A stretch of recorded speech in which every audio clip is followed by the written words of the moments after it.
سڵاو ئەم کاتتان باش جارێکتریش هاتمەوە خزمەتتان لە بەرنمێکی نوێی زایاڵەی داهێناندا لەگەڵماندا بمێنەوە چەندین بابەتی جۆرا و جۆرمان بۆ ئامادەکردوون و میوانێکی تایبەتیشمان هەیە.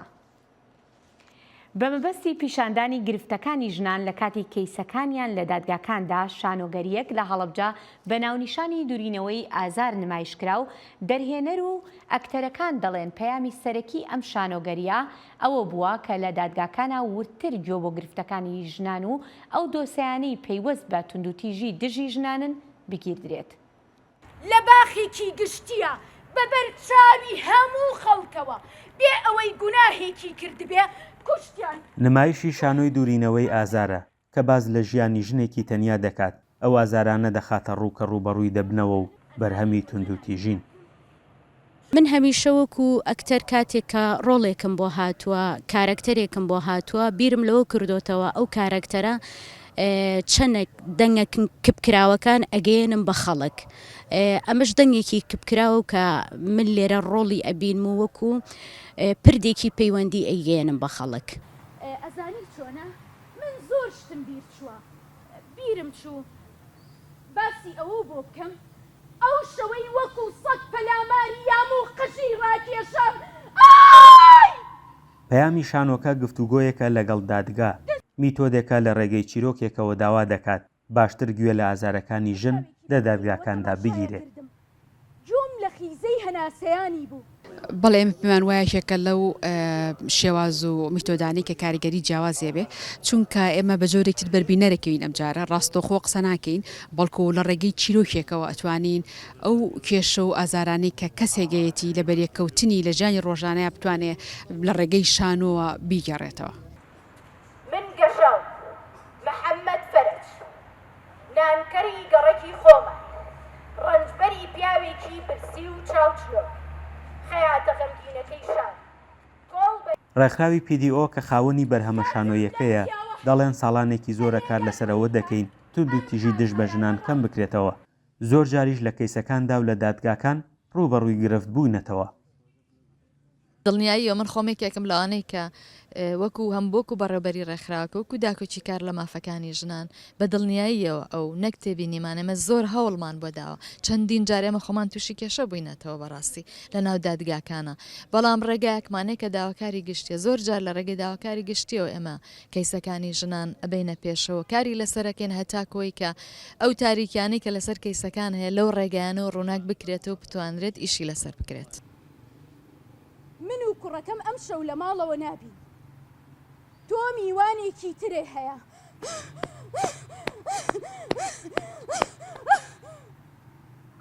منی لە قومارە دۆڕان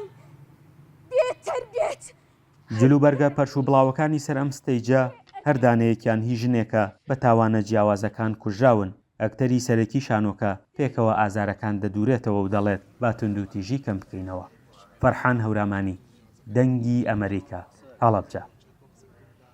دەمێکە گوتراوە میلەتە مەزنەکان مێژووی ژیانی خۆیان لە سێ کتێبدا دەدووسنەوە کتێبی بەڵگەنامەکان کتێبی هزر هەروەهاش کتێبی هونەر دەشگوترێت لە هیچ یەکێک لەو کتێبانە تێناگەین ئەگەر بێت و دوو کتێبەکەی تریان نەخوێندرێتەوە و ڕازگۆترین و متمانە پێکراوترین کتێبیشیان ئەوەیانە تایبەتە بە هونەر. ڕۆستەم ئاغالا هونەرمەندی شێوەکار میوانی زایاڵەیە. ئەم هونەرمەندە داهێنەرەمان وەها ناسراوە سەرکێشە لە کارە هونەرەکانیدا و ئەفسانە و ڕنگ تێکەڵ دەکات و تابلۆکانیشی ڕازگۆیانە لەگەڵ بینەری خۆیاندا دەدوێن. ڕۆستەم ئاغالا یەکێکە لەو داهێنەرانی ڕنگ دێنێتە دەنگ. کاگڕۆستەم سوپاس بۆ ئامادەبوونت لە زایاڵەی داهێنانی ئەم هەفتەیەماندا و با دەست بەجێ بچمە یەکەم پرسیارم وەک لە پێشەکێکەشدا ئاماژەم پێکرد کتێبی هونەر زۆر گرنگە لە مێژووی میلەتەکاندا ئایا کورد ئەو کتێبە هونەریەی هەیە ئەگەر نیەتی بۆچی؟ دیارە کاری ئەوە بەڵگەنامەی یان باڵێن کاری بەڵگەنامەی فۆتۆ کورد نەیکردووە زیاتر خەڵکی بیانی هاتووە ژیانی کوردی کۆمار کردووە و هەندێک جار خێرای کارێکی ئەویش بە خێرای کارێکی کردووە دیارەوە لە دنیا زۆر کۆنە ئەم کاری کۆمەڵاسی و کاری زمانی جەستەیە زۆر کۆنە لە دنیادا ئێمە زۆر کاری ئاوامان کردووە و ئەم کارە جیاوازە لە کاری ڤیدیۆ لە کاری دکمنتاریەکە سەر ژیانی خەڵکێک کارێکی زۆر زیاتر هونەریە و زۆر کارێکی زۆر پوڵی کۆمەڵ ناسیە. بەڵێ یەکێک لە پرسیارە گرنگەکان لای من ئەوەیە بۆچی تا ئێستا لە هەرێمی کوردستاندا مۆزەخانەیەکی نیشتیمانی نییە بۆ هونەری شێوەکاری کە کارە هونەرەکانی نیشانی بینەرێکی بیانی بدرێن. یارە لایمە هەر ئەوە پرسیار نییە، لایمە بۆتە خەون بۆتە داوایەک لە هەرچی دەسەڵات دەکات یان هەرچی وەزارەت دەکات بەڵام هیچ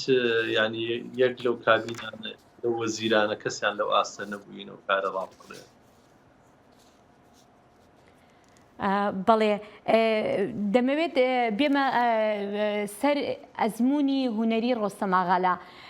هاوڕاییەکی زۆر هەیە لەسەر داهێنان لای تۆ، بەڵام دەژڵێن تۆ هونەرمەندێکی سەرکێشیت، کامیان پێش ئەوی تریانە لای تۆ بۆ خۆت سەرکێشی یان داهێنان؟ خۆی سەرکێشیەکە داهێنان دروستەکە، ینی تۆ ناکرێ بڵێ من داهێنەرم سەرکێش نیم و داهێنان و سەرکێش بێ پۆ دەڕۆنەوە. هەندێک جار هەندێک داهێنانیش بەڕاستی بە سەرکێشی ناکرێ بەڵکو بە ئەنی ژیری دەکرێت تۆ بۆچی ڕەسم دەکرێ یان ئەنجارێ بابەتێکی جوان هەیە لای من ببورن، بەڵام بیرەکەمەوە چۆن دەری ببڕم یان چۆن ئەو نیگارە بچێشم. گرنگ نییە هەر بە بەرداوامی بەس نیگار بچێش بە بەردەوامی سەرکێشی بکەم. بۆیە بەڕاستی زۆر لە داهێنانەکانی دنیا بەشێکە لە کاری لە خۆکردن بە کاری سەرکێشی لە کارێکە پێشتر نەتکردووە یان با بڵێن ترس لە لەشت نابێت بمێنێت، ترس لە ناو دەستت نابێت بمێنێ. هەندێک جار مرۆڤ دەترسێت لەوەی کە ئەو شتێک کە ئەیکا ئەترسێ بزانێ لە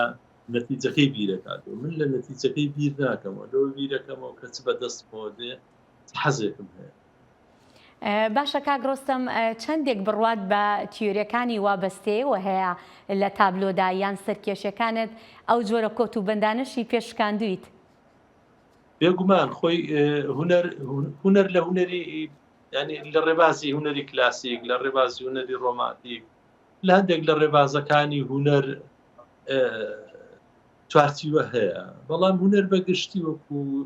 وەکو زانست نییە، وەکو هەندێک کاری تر نییە، چوارچیوەی نییە. لەو چوارچیوانە تۆ دەرەچی ئەو قەواعیدانەت نییە، ئەو ڕێبازانە کە هەیە تێشێشتێنی. منیش خۆم بەڕاستی نەبەستاوە بە هیچ قوتابخانەیە. بەڵێ باشە، تا چەندێک بڕوات بە هێز و کاریگەریەکانی داهێنان هەیە، ئایا جوانەکانی هونەر دەتوانن بەرەنگاری ناشرینیەکان ببنەوە لەم جیهانەدا؟ ناتوانن لەبەرەوەی هونەرە و هێزە گەورە نییە کە بتوانێت بەرامبەر بە شتەکان بوەستێتەوە. هونەر زیاتر کاری جوانکاریە، هونەر زیاتر زیندووکردنەوەی ژیانەوە، ژیان بە زیندوی نیشاندا. ینی هونەری هەموو دنیا نەیتوانیوە کەسێ لە بەندیخانە دەربێنێ، هونەری هەموو دنیا نەیتوانیوە نانێ بۆ هەژاری دەستە بەرکە. بەڵێ لە زۆرێک لە تابلۆکان تا ئەوە بەدی دەکرێت کە باەخێکی زۆرت داوە بە ژنبوون لای تۆ چی دەگەێنێت؟ ئایا گەیشتۆتە ئەو ئاستەی ببێتە هێمایەک یان سیمبولێک بۆ ئازادیەکان؟ خۆی ئەویش هەر سیمبولێکە، فیگەرێکە لە ناو کارەکان. من لەو هونەرمەندانیان لەو کەسانە نیم بۆ ژن ئیش بکەم و بڕوان بەوە نییە کە من دەتوانم کار لەسەر ژن بکەم و فێمینیستی ژن بەدەر بخەم و ژن لە کۆتوبەند ڕزگار بکەم. و کاری من نییە و ژنی شەر خۆی نابێ تەنها وای پێبوو پێ بڵێ وەرە تۆ کار لەسەر ژیانی خۆت بکە. نا، ئەوەی کە ئەمە دەیکەین بەشێکە لە ژیان، بەشێکە لەوەی کە لە دەوروبەری خۆت هەیە. ینی تۆ گەر من نێم ڕسمی ژن نەکەم، ڕسمی گیان باڵندە نەکەم، ئەو بەشێکە لە لەو فیگەرە زیندوی کە بە بەردەوامی تۆ دەیخیتە ناو کارەکانەوە یعنی بۆ ئەگەرەمان ئەو نمونە بخینە سەر پیاسۆ بۆ مانایان نییە کەسێک بۆ ئازادی ژنکاری کردووە ینی هەندێک جار لە هەندێک زەمەندا تۆ دەبێت ئەو فیگەرە ئەوانی شان بێ هەر لە هەر نەتەوەیە کاتێک لە کێشەی نەتەواتی هەیە کێشەی ئازادی هەیە کێشەی سنووری هەیە ژن دەبێتە هێمایشی جوان بۆ هەڵکردنی ئاڵای ئازادی بۆ پێشەوایی لە هونەر جوانترین نمونەش لەوەیە کە کاتێک لە فەڕەنسا بۆ شێوە ئەو نمونە نەبووە ئەو ئازادی نەبووە کاتێک کە دێرا دێ ئاڵای فەڕەنسا دەڵاتە بەناری ژن سەکردایەتی ئازادی دەکات لە هەموو ئەو تازە بوو لە هەموو دنیا تازە ینی خۆ ژن لە چلەکان بۆی هەبوو خۆی هەڵبژێرە لە ئەوروپا بەڵام ئێمە پێش ینی ئەو سەردەمە خەڵکمان هەیە تەنانەت نیگار چێشمان هەیە ژن لە ناو فیکەرەکانیدا هەیە. بەڵێ کاک ڕۆستەم مادام باسمان لەسەر ژنە ڕۆستەم ئاغاڵا وێنەی ژنێک دەکێشێت هەست دەکەم ئەو ژنە زۆر دووبارە دەکرێتەوە ئەلبەت لە گۆشەنیگای جیاواسەوە تەنانەت بە ڕەنگی جۆرا و جۆریش ئەکرێت پێم بڵێ ئایا ئەوە ژنێکی دیاری کراوە لە ژیانی تۆدا یان چییە؟ شتێکی دیاری کراو نییە بەڵام زۆر جار تۆ ئەو کەسانی کە وێنەیان دەچێشی لە دەوروبەری خۆ دەچن یعنی هەتا ئێساکە زۆر جار شیکاری بۆ کاری هونەرمەندەکانی وەکو سلڤادۆر دالی تەنانەت داڤنشی تەنانەت پیکاسۆ هەموو ئەوانە دەکرێت تەنانەت بانکۆکیشکە بەشێک لەو ڕوخسارانە ڕوخساری خۆیانن بەشێک لەو ڕوخسارانە دەوروبەریانن دوان لێکۆڵینەوە کە باسی مۆنالیزا دەکات بەشەکە لە دەموچاوی ئەو کەسێک کە خۆشی ویستوێنە قسە خۆی منیژە دەوروبەری خۆم هەمایە لە خێزانەکەم دەست پێ لە کتەکانم داران ئەو پیگەرانی خوشکەکانم ئێستا دەوروبەری کە هەموو بەڕاستی لە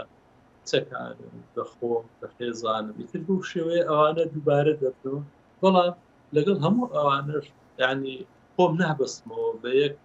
بە یەک قاعیدایە با بڵێن بە یەک ئەو دەموچاوانە دەستکاری دەکەن ئەیان هێن و ئەیان بە بۆی بەڕاستی لەگەڵ ئەوە هونەرمەند گرینگە ینی کەسایەتیەک بخۆڵپێنێ کەسایەتیەکی تاڵی بخۆڵپێنەوە ئەو کەسایەتی خەڵکەن دەگزارەوە هەستکە کە خۆیتی ینی من هەر کەسایەتێک لەوانە کە وێنەم کێشابێ زۆر خەڵگەڵەوە من ئەوشم زۆر پێخۆشە ینی کاتێککە من کە نیگارم کێشابێ زۆر خەڵک خۆی تێدا بدۆزێتەوە کەواتە من توانیمە زۆر لە خەڵک نزیک بوومەوە. بەڵێ کاک ڕۆستەم ئێمە دەزانین لەگەڵ هونەری شێوەکاریدا تۆ سەرقاڵی هونەری فۆتۆگرافیشیت ئێستاش ئەوە یەکێک لە با بڵێن کتێبەکان ئێستا لە بەردەستمای دوا کتێبت کە لە ساڵی 2004 هی هونەری فۆتۆگرافیە ئەم کتێبە دەمێت بزانم لای کاک ڕۆستەم کامیان خۆشەویسترا هونەری فۆتۆگرافی یان هونەری شێوەکاری؟ یارم زۆرم پێخۆشە ئەو ئەلبومەمیان ئەو کاری فۆتۆمنتاریە فۆتۆتە دەستی ئێوەوە لە نزیکەوە ئێوە ئەیبین و سەدا خەڵکی تر ئەیبینێ شتێک نییە ینی من پێشبڕچیان پێ کامیان خۆشەویستتر بەڵام کامیان پێویستترن ینی ئەو کاری ئێستا من بە تەکردومە سەرکردیەکان یان ئەوەی کە لەسەر ئێزیدیەکان کردومە بەڕاستی ئەمە کاری نیگارکێشان ناتوانێەوە ینی من ئەو هەموو لە حەزاتە ئەو هەموو ساتانە ناتوانم من بە نیگارکێشان بۆ شێوە تۆماری بکەم ئەو کارە تۆمارکردنی چەند ساتێکە چەند کاتێکە لە ژیانی ئاینزایەک لە جلوبەرژیان لە ژنی ڕۆژانەیان هەروەها کاتی ئاوەرەبوونیان لە شنگالەوە وێ هەندێک جار ئەوەی کە کاری فۆتۆ دەیکا هەرگیز نیگارکێشان پێی ناکات لەبەر ئەوەی تۆ لە ساتێکی زۆر کوتا دەتوانی ینی تۆماری چەندین گرتەی جوان بکەیت کە لە نیگارکێشانە تۆ ناتوانێت ئەو تۆمارانە بکەیت ئەنی جار هەیە تۆ لە مانگێکا 2 هەفتەیەک اینجا دەتوانی پۆرترێتێک بە جلوبەرێکی جوانی تێکی ئێزیدی نیگار بشێشی بەڵام هەفتە نەتوانم من چوومەتە شوێنەکانیان چوومەتە شنگال چوومەتە لالش چوومەتە ئەرمێنیا چوومەتە ژیانیان لە ناو گوندەکان لە ناو رووسیا چ دەژێن ئەوانە هەموو چەند بە ساتێکی کەم ئەوانە تۆمار کردووەوە بەڕاستی ژیانی خەڵکی ئێزیدی هەندێک جار زمانی جەستە زۆر بەڵێ کاگڕۆستەم زۆر بە کورتی دەمەوێت بزانم تۆ پێش ئەم کتێبەش کتێبێکی تری هاوشێوەت لەسەر کاکەیەکانیش بڵاو کردبووە دەمەوێت بزانم جیاوازەکەی چی بوو؟ خۆی کتابی ئەمەی ئێزیدیەکان بە 4 ساڵ تەواو کرد ئەمەی کاکەیەکان بە 3 ساڵ کارم لەسەر کرد جیاوازیەکە ینی ئەتوانم بڵێم جیاوازیەکە لە چدا جیاوازیەکە لەوەدایە کاکەیەکان داخراوترن کاکەیەکان داخراوترنەوە ئەو بۆنە و تێکەڵبوونی ژن و مناسبەی جەژن و شتانیان ئەگەر هەش بێ زۆر بە داخراوی ئەیکەن وەخۆیان تێدا بەشدارن بەڵام ئێزیدیەکان لە چوارشەمەی سوورەوە بگرا هەتاکو و جەژنی پیرۆزکردنی مەلەک تاووسیان هەیە ینی ئەو مناسبانیان خەڵک بان دەکەن و منیش چووکە ئەو فترە خۆم تەرخان کرد بۆ ئەو کارە و بە خەڵکێکیانم وتبوو هەر مناسبەی بۆنەی هەبووتکە زووتر ئاگادارم کەنەوە شێوەی تقوس و شێوەی ئەو کەشەی کە هەیە زۆر قەرەباڵغی و جوانی و فکری زۆر تێدایە لە پاش ئەوە جلوبەرجی تایبەت بە خۆیان هەیە یانی ئێسامەکە دەچینە ناو کاکەیەکان ئەمن چوومە منتیقی جوان ڕۆیان دۆڵاهۆیان کە هەنی لە مشتێکە زیاتر رابینی ئەگەر کۆبوونەوەکی فراوانیان هەبێ هەمیان بە تەمورەوە بێت بەڵام مۆزوعی ئێزیدیەکان جەژنیان گەلێک زۆرەوە زۆر گرنگی بۆ جژنانە دەدەن ئەو جەژنانە تایبەتمەندی خۆیانەوە باو باپیرانی ئێمە لە ناو جەژنانە بووین چکە من هەندێک لەو جەژنانە خۆم بیرکردەوە بەڵێ کاگڕۆستەم زۆر سپاس دەکەم بەداخەوە وادەی بەرنامەکەمان هەرەوە نەبوو زۆر سپاس دەکەین بۆم دەرفەتە مش سپاسی ئەوە دەکەم و ئێوەش سەرکەوتوو بەرنامەشی جوانانەیە زۆر سپاس زمان و پەرسەندنەکانی زمان لە فەرهەنگی هەموو نەتەوەکاندا ئێجگار گرنگن بەڵام پرسیارەکە لەوەدایە ئایا بەکارهێنانی وشەی بیانی و تێکەڵکردنیان لەگەڵ زمانی دایکدا دەبێتە ئاماژەیەک بەوەی بگوترێت زمان گەشەی گردووە دیار جەمال پەیامنێری دەنگی ئەمریکایە سەردانی گۆڤاری زمان و زاری کردووە لە هەولێر و پرسیارەکانی خۆی ئاراستەی فەریدون سامان سەرنووسەری ئەم گۆڤارە کردووە.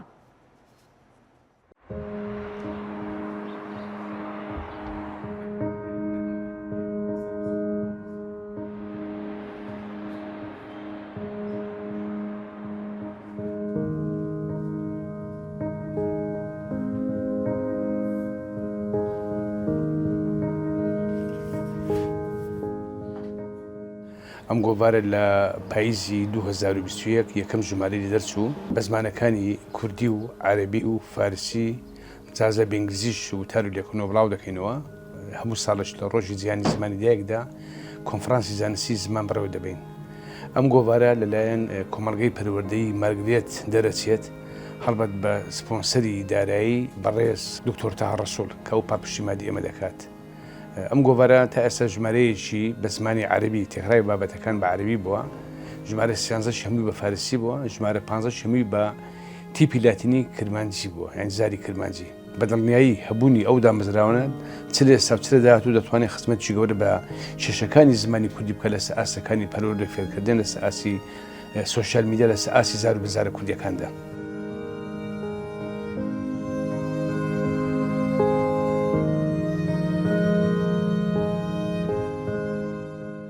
بەڕای من زۆر ئاساییە ئێمەی کورد وشە و زاراوەی بیانی لە زمانەکەماندا بەکاربێنین چونکە هیچ نەتەوەیەک لەسەر ڕووی ئەو زەمینە وشە و زاراوەی بیانی و نەتەوەکانی دیکە بەکار نهێنێت بۆ نمونە ئێمە تەماشای فارس بکەین تەماشای زمانی تورکی بکەین ڕەنگە ستا هەفتای وشە و زاراوەکانیان لە زمانی دیکەوە ینی خواستووە هەڵبەت تۆ ئەگە وشە و زاراوی کوردی ڕەسەن دەبێت پێویستاکە پەنا بێتە بەر وشە و زاراوی بیانی بەڵام لە حەقیقەت ئێستا کۆمەڵە وشە و زاراوی نێونەتەوەی ئینتەرناسیۆناڵ هەیە ئێمە ناکرێت پشتلەوانم بکەین و وشەی بۆ بەدا بتاشین.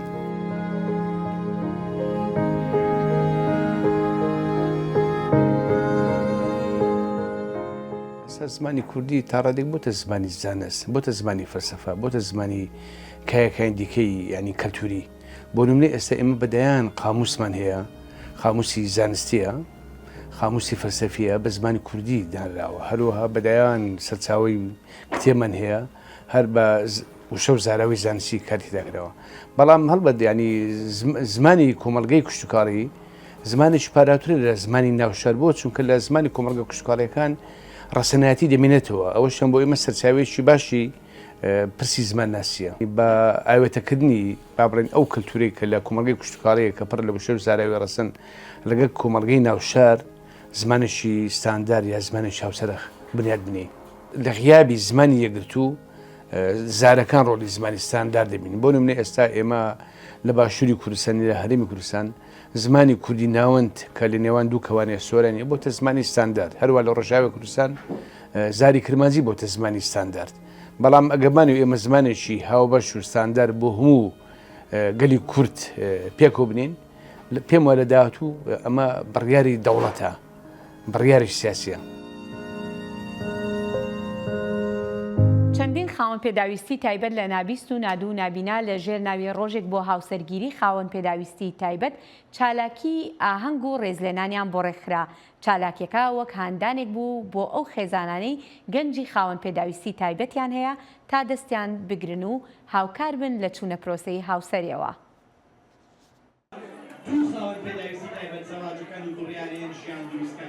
وێنەی خۆشەویستی و ئەشق و ئەڤینیان دەشرکێنن. دنیا و سەباح وێڕای ئەوەی دوو هاوسەری ناگفتن بەڵام گفتی خۆشەویستی و ژیانی ئەبەدیان بە یەکترداوە. دوو هاوسەری خاوەن پێداویستی تایبەتن و ماوەی 3 مانگە دەستگیرانی یەکترن. دەڵێن لە ماوەیەکی نزیکدا دەستنە ژێر سەقفی هاوژینی و دەیانەوێت وەک هەر کەسێکی یاسایی ژیانێکی پڕ لە خۆشەویستی بنیاد بنێن. بێکەوە دڵخۆشن زۆر دڵخۆشن سپاس بۆخوا خێزانەکەتان هاوکاریتانەکە خێزانەکەشمان هاوکاریمانەکات حەزەکەن مناڵتان هەبێت حەزەکەن ئینشاڵڵا مناڵمان هەبێت. بۆنەیەکی تایبەتی بۆ پیرۆزڕاگرتنی ژیانی هاوبەشی و دڵخۆشیان ڕێکراوە بۆ کەسانی ناگفت و نابیست و نابینا.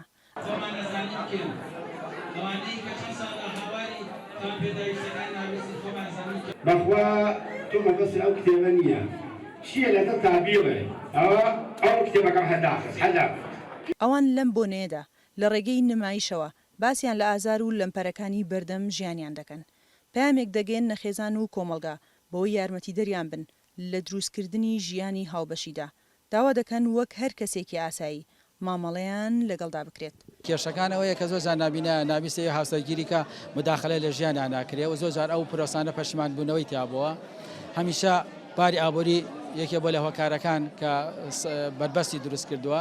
وی ئەمڕۆژکە 75 خێزان 150 کەس کۆکەینەوە نیشانی بین کەناڵەکانی ڕاگاندن هەمیشە پردی خێر و خزمەت بوون. بەشێک لە هاوسەرەکان وێڕای ئەوەی خاوەن پێداویستی تایبەتن بەڵام باز لەوە دەکەن ئەوە نەبۆتە ڕێگر لە بەردەم ژیانیاندا و ئەوان توانیویانە بە خۆشەویستیەوە بەردەوامی بە ژیانیان بدەن.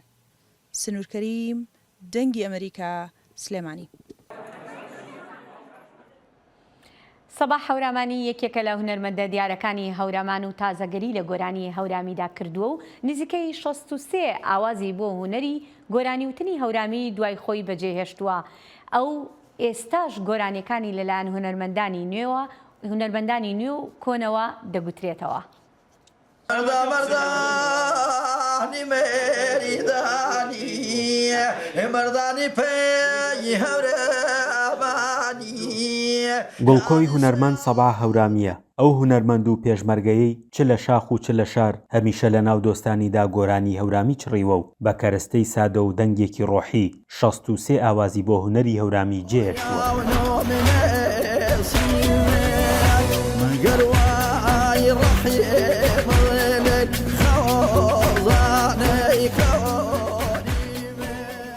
لە ساڵی 1982 تا ساڵی 2012 وفاتی کردووە. پێشەوەی خۆی وفاتکە هەندێک ژیاننامەی خۆی بەدەستی خۆی نووسیوە 63 ئاوازی خۆی هەبووە تایبەت 63 بەڵام وەکو کاسێتەکان زۆرن.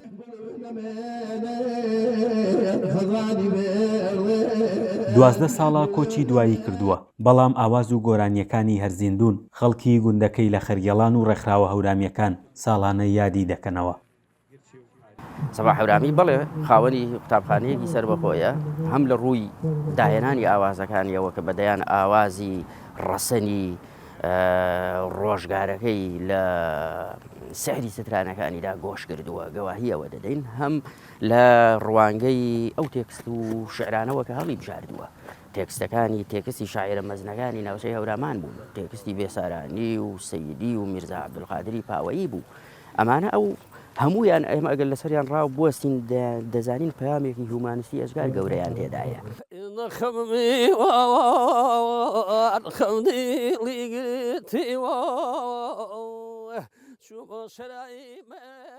هونەرمەندانی کۆن و نوێی هەورامان دەڵێن ئاواز و گۆرانیەکانی سەباح هەورامی یاریدەدەرێکی باشن بۆ ئەو کەسانەی کە گۆرانی هەورامی دەڵێن.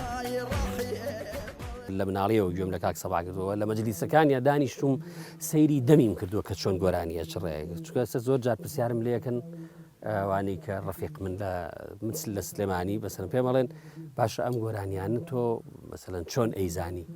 من هاتووم لە مەجلیسەکانی کاک سەباح سەیری دەمی کاک سەباحم کردووە بۆیە توانم گۆرانی بڵێم.